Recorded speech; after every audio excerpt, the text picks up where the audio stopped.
clase, vamos a empezar con algo nuevo hoy. Capítulo 5, sección número 3, el participio pasado como adjetivo. Primero les voy a explicar algo en inglés. A past participle, it's a verb conjugation. Cooper.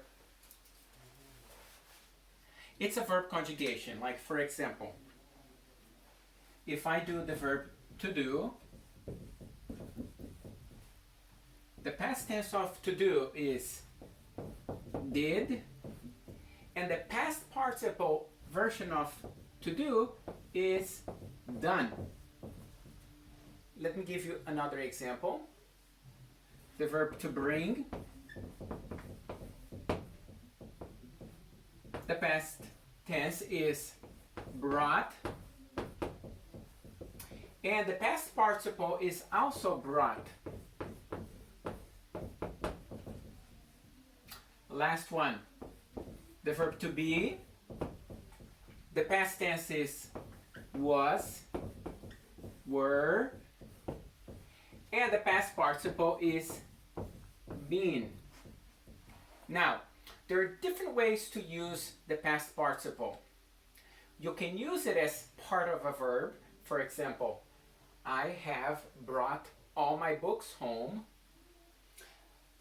She has done all the homework. But you can also use that as an adjective. For example, all the homework is done. If I say all the homework is done, done is being used as an adjective, and you can realize that by, say, replacing the word done with another adjective, like for example, all the homework is easy. Okay? So more often you are going to see the past participle used as an adjective with the verb estar. Because almost always you are talking about a condition for something, okay? All right. So let's talk about Spanish, no?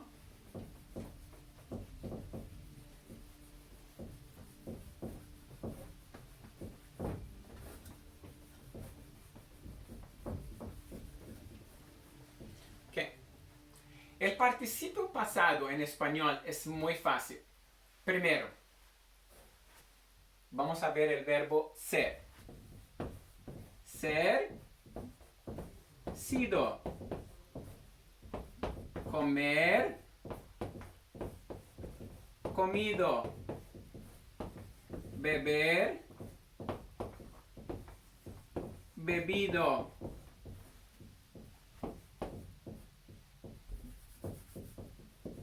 Vivir, vivido. Salir, salido. Do you see a trend?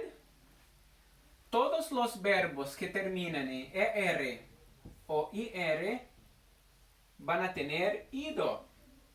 Get it? Super fácil, ¿no? Now let's try some AR verbs. Hablar, hablado. Estudiar,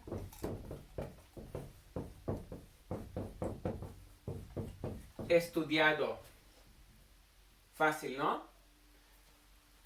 Todos los verbos que terminen en AR tienen ado. Muy fácil. Now, let's talk about how we can use these as adjectives, okay? So I'm going to erase some of these here. Vamos a borrar la pizarra y vamos a ver algunos verbos, okay?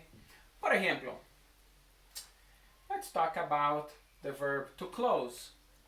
Cerrar. So now you tell me what is going to be the past participle of cerrar. You're right, it is cerrado. Now, estamos en el invierno todavía, a pesar que ya hace un poco de calor. Pero las ventanas están, the windows are closed, right? I'm guessing. So, las ventanas están. So, let's describe these windows. These windows are closed, right? Now, we're going to use the past participle cerrado as an adjective, and as such, it has to agree with the noun that it describes. Las ventanas están cerradas. Okay? So that describes the condition with estar at this very moment. Las ventanas están cerradas. Now, obviously, if I was describing something else, like el libro de español, and I want to tell someone, you know, when I took the test, my book was closed. Mi libro estaba cerrado. In this case, masculine and singular, porque estamos describiendo al libro, no estamos describiendo las ventanas. ¿Está claro? ¿Sí? Okay. Now, I don't know if you noticed from the English examples that I put on the board that there are some irregular forms in English, right? For example, bring, brought, to do, been, and so forth. You can't say, I have bringed my book. The past participle is brought. I have brought my book. So, unfortunately, in Spanish, we have some irregular forms. Now, we're going to get to that in a moment. But we're going to talk about a nitty-gritty thing about Spanish grammar. And that has to do with ER and IR verbs. Okay? Let's take a look at these verbs. Leer, creer, huir. Now, if you look at these verbs, you'll see that the stem of the verb, which is everything except the last two letters, ends in either E or U or I. Okay? So in this case, what I want to do is, if I conjugate the past participle of that, okay, let's do that.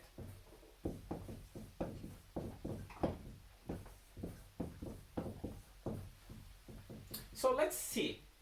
The E is a much stronger vowel than the I in Spanish. So when I attach the I to the E, and I want to tell people, listen, put the emphasis on the I, because it should be leído. But being that E is such a strong vowel, I need to put an accent mark to tell people, hey, even though this is strong, you should not read it as leído. You should read it as leído. Same with creer, creído. Now here, what we have is two weak vowels, the U and the I. So they're both at the same level. But in order to differentiate one from the other, we put the accent mark. Because if I don't, I'll have to read that as a single syllable, and I have to read it as huido instead of huido, as in escaped. You get it? Okay. So let's talk about some of the irregular forms. Now, if you go to your book on chapter 5, capítulo 5, un momento que estoy buscando la página. Capítulo 5, página 179. There's a whole list of maybe 12 different verbs, but there are more, but these are the 12 that I'm interested, that are completely irregular, okay? Like many verbs in English are regular. Play, played, right? Dance, danced. But many are irregular. Luckily for us, in Spanish, and for the purpose of this class, The vast majority of irregular verbs that you're going to see are either these verbs or they derive from these verbs, okay? So I'm just going to put some of them on the board here, okay? So start with the easy ones, okay? Morir. Well, you know about the Day of the Dead, right? El Día de los Muertos. Muerto. Poner. Puesto. Abrir. Abierto. Escribir. Escrito. Okay? Hay más verbos. So let's try it together. ¿Cómo se dice in my fish tank? Los peces están dead. Los peces están